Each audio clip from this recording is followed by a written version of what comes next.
Dito kasi may order flow na rito. So let's see. Baka possible nito mangyari. Umangat to. Pwede kong ang i-scalp ito eh. Buy. Buy ako rito. Pwede kong gawin. Scalp ako rito. Puro rejection kasi nangyari dito eh, no? Counterin ko nga to. Pasubukan ko ng buy. Quick trade lang. Kung mabasag ito, edi wala. So nagkaroon siya ng reaction dito. Tamang scalping nga. Sige nga, pasukan ko nga to. Tingnan natin kung gagana ito. Target itong high na to.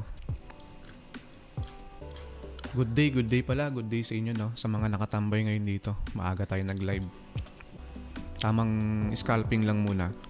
Maliit lang na position.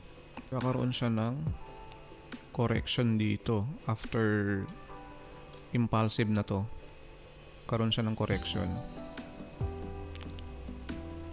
Sana ganyan, no? Success yung naging setup natin dito. Yan, running position ko. TP hit mo na. Maliit lang na position to. Alright, TP hit. Sige, hintayin ko na mabasag ito or at least magkaroon ng reaction dito tapos sell ako rito. Ayun, nag-react. Ayun, umangat pa. Ayun, nag-tap. Sell naman, sell. Which is, dito sa level ko na to, yan. So, doon nag-tap. Karoon dito ng strong rejection. Pero, I doubt kasi baka mamaya, correction lang ito sa up move na ginawa niya rito. Baka correction lang ito, tapos umangat ulit. I-break mo pa. Scalping lang tayo muna kasi may London session pa eh. Okay, so wala.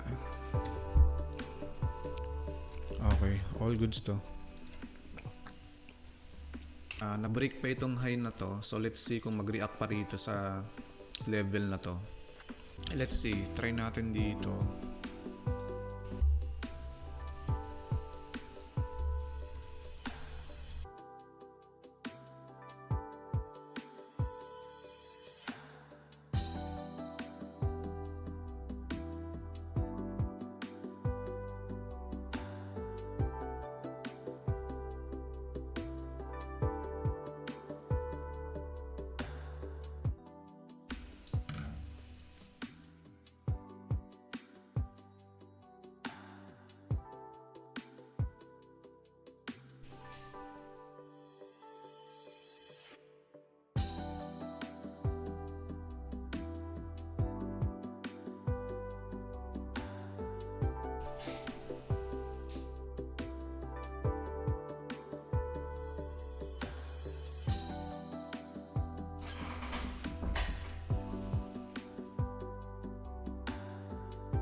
Ay, biglang nag-choppy ba?